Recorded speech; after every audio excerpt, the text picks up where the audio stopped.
Two brothers in a van, and then a meteor hit. And that's when things got knocked into 12th gear. There's pixies and old women on a biker gang. It's two brothers, Mexican Armada, and I forget how the rest goes. Hey guys, it's JStars360, and I cannot be the only one who fought of Rick and Morty when watching Onward because it's two brothers. Before I get into the review, though, just a quick little update about the Hey Arnold vlogs.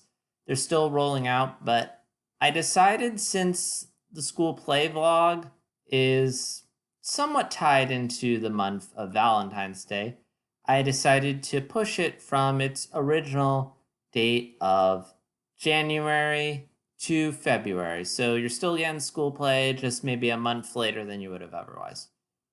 And either in December as a Christmas gift or to kick off the new year, I'm going to put out this video just so you guys have a little something to hold you over. Because I saw Onward last night, thanks to Disney Plus, and there's some thoughts I want to say on it. First, though, I just want to give a brief background on my relationship with Pixar. And I'll have timestamps and descriptions, so if you just want to skip to the part where I talk about what I thought of Onward, you can do that. Growing up, I really loved Pixar. Finding Nemo, The Incredibles, Toy Story 3 Up, just an incredible run. And then in the 2010s, Pixar put a lot of time and effort into lackluster sequels to near-perfect films. And as someone who saw Pixar as a studio that could do no wrong, that only made sequels when they cared, it was really, really disappointing. There were only two exceptions. One was Inside Out, and the other was Monsters University. I'm in the minority in that I genuinely think Monsters University is a good film for reasons that could be a video onto itself. But the short version is I feel like the ending and the message it presents is really powerful. As such, when I found out the guy who did Monsters University was doing an original film for Pixar, I was really curious to see what he'd do. Would he deliver a film that is just as good, if not better?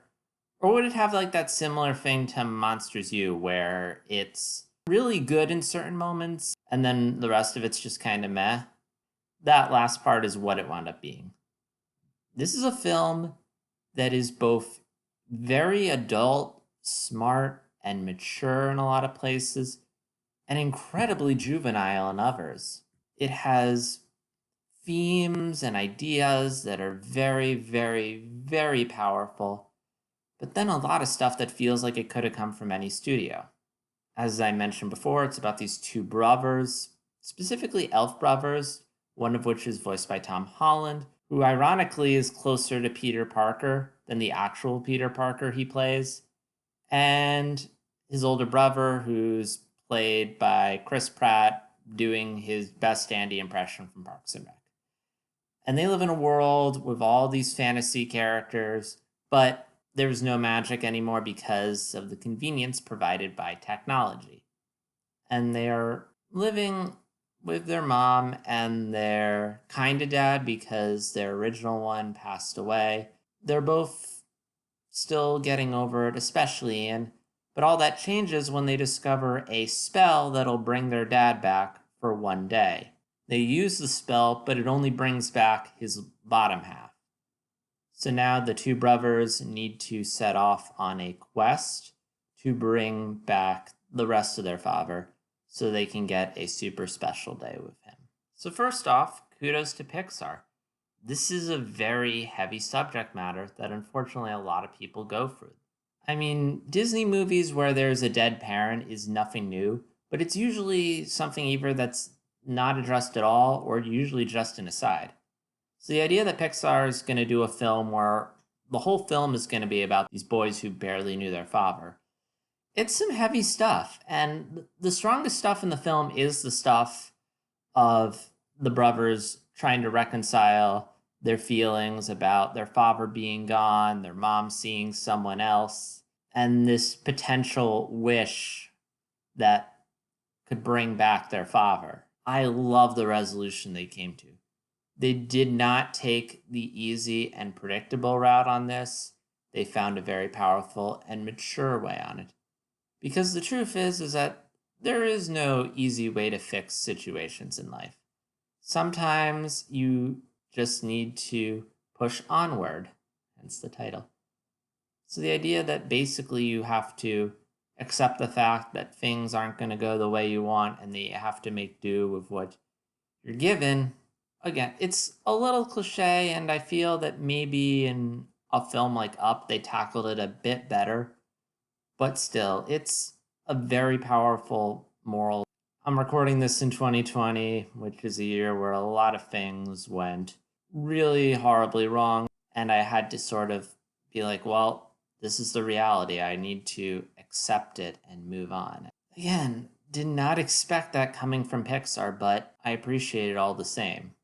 Despite the fact that, spoilers, we never see the father in his entirety, save for a very touching bulletin board and tape recording scene at the beginning, they still get a surprising amount of emotional depth behind him.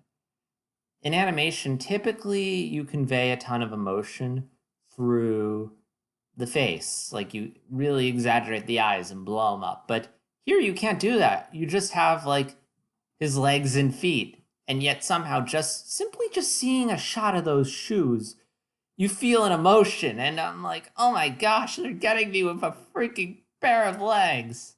It certainly helps that I'm a sucker for stories that are open to interpretation. And by just having that bottom half, you're left to interpret who this guy is and what he thinks of his children. Is he happy with them? Is he disappointed with them? Is he confused, angry? All these emotions that you just sort of have to fill in the blanks. Even at the end, spoilers for the ending, we just see the dad talking to Chris Pratt's character, and we just see the back of his body and just gestures, and just so powerful and so clever. But they also get a lot of great comedy out of him. They put a fake top half on him just so it's not as awkward.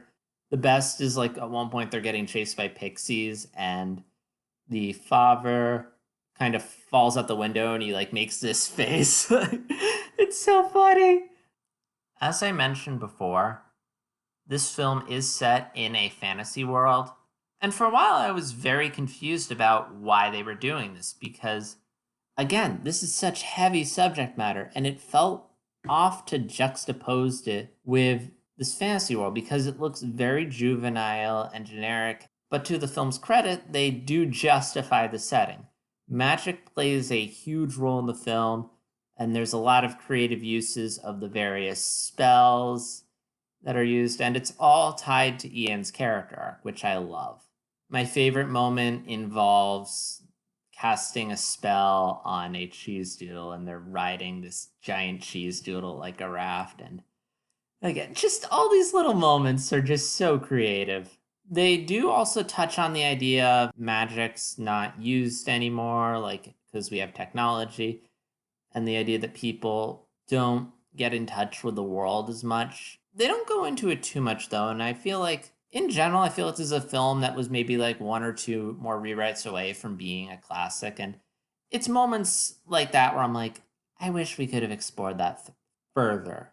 The relationship between the brothers is very touching. It's sort of your classic, they hate each other and then they love each other. But it really works. And a lot of that has to do, again, with the voice work. Holland and Pratt are very well cast to the point where half the time I either didn't notice the celebrity voices or didn't care. There's this one trope in movies I can't stand, which is when about 2/3 of the way through a movie, characters will get mad at each other, sulk a bit, and then come back together. This film, unfortunately, does that trope. And it's frustrating because there's a moment when it seems like they aren't going to do that. Ian accidentally reveals that he thinks very little of his brother. Then they have a conversation about it, forgive each other, move on. And I'm like, great, this is like planes, trains, and automobiles. We're just going to get this out of the way early on. But no, they do it, and it's painful and frustrating. Thankfully, they don't dwell on it that often. My biggest gripe with the movie is that it's more good in parts than as a whole. While the message is very incredible, the actual quest itself is very juvenile. On one end, I get it, it's a family film, and you already have depressing enough subject matter as is, so the idea of like balancing stuff out with some lighter stuff, I get it. But then you look at something like Finding Nemo, which also had a very heavy message and also had characters going on a journey, but the obstacles the characters ran into, like there was still a genuine sense of danger and stakes, and everything was taken seriously. Whereas here, most of the obstacles, while enjoyable, are played for laughs. Even the climax, which like I wasn't too crazy on because it was more about action than character, while the creature, the dragon they're fighting, is a very creative and imaginative design, there was that part of me that I'm like, I kind of wish this movie took itself a bit more seriously. This film also lacks a good female presence. While there are female characters in the movie, they're mostly sidelined to the B storyline, and it's frustrating, particularly when you hear about all the behind the scenes issues at Pixar and how women are constantly mistreated, which I'll have a link to that in the description below. It's frustrating just to see it on camera, and even more so behind the camera, because Brave was the work of Brenda Chapman, who was trying to tell a very touching mother-daughter story that drew from her own experiences with her daughter. And Pixar just meddled in the film to the point where Brenda wound up leaving the project.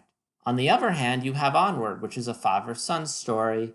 Dan Scallion got to pretty much just make the film the way he wanted to make it. And it's frustrating how Pixar is a place where they value story above all else, but only certain types of stories and only for certain people. So overall, I enjoyed Onward. It is sort of frustrating because I do go into every Pixar film, especially ones that are getting a lot of buzz, with the hope that this is going to be the one. This is going to be the great 8, 8.5 out of 10, 9 out of 10, the film that makes me say, yes, Pixar is back. They are here to stay. And every time I just go, that was all right. That was cute. And it's frustrating when you look at other animation studios. The past decade, Disney put out Frozen, Tangled, Wreck-It Ralph, Zootopia. Sony made the incredibly stylized Into the Spider-Verse, and the Lego Movie. What a gem. So Pixar, again, they aren't making bad movies, but I feel like they've fallen behind. They aren't like the game changers they used to be. If they just put out original films going forward and only do a sequel every now and then, it won't fix my issues with the studio as a whole, but it will at least be an improvement on what came before. And it looks like we might be getting that. As I'm recording this, Pixar has plans to release Soul, and their next film is going to come out in the summer, which means that we're going to have like 3 original films from Pixar in a row, which hasn't happened since the late 2000s when they released Ratatouille, followed by WALL-E, followed by Up. So maybe things are looking up for Pixar. I, for one, am hoping that Soul will be like another solid film like Inside Out. As is, Onward is good. Personally, I recommend it, but again, similar to Monsters U, I feel like I am in the minority. I am one of the big defenders. So who knows? Maybe this one will gain an audience over time. I mean, Monsters U, I've had about 7 years to process that one and let it stick with me, whereas this, I just saw it. It's still fresh in my mind. Leave your thoughts on Onward in the comment below, and stay subscribed to this channel because there's a couple Hey Arnold vlogs coming. Specifically, be on the lookout for School Play, which will be coming out in February to coincide with Valentine's Day. This is JStar360, signing out.